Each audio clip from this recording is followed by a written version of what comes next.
তো এবার সেদিন রাত্রিরে কি ঘটনা ঘটেছিল এবং কজন অ্যাকচুয়ালি মারা গেছিল, এটা নিয়ে শেষ যিনি রিসার্চ করেছিলেন, যিনি সব থেকে ভালোভাবে হিসেব করে একেবারে প্রমাণ করে দিয়েছিলেন যে না 100 অতজন হতে পারে না, রাফলি অ্যাবাউট 65 জন গেছিলো এবং তার মধ্যে রাফলি হয়তো ডজন খানেক লোক মারা গেছিলো, which is an understandable figure.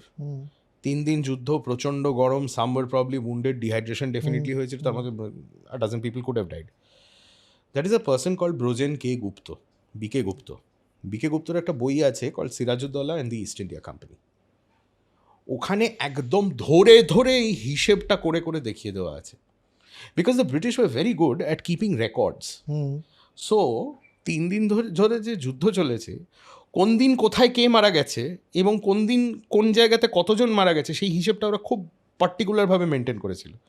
সেই হিসেবটাকে ট্যালি করলেই পরিষ্কার বোঝা যায় যে ব্ল্যাক হোলে কজন মারা গেছেন।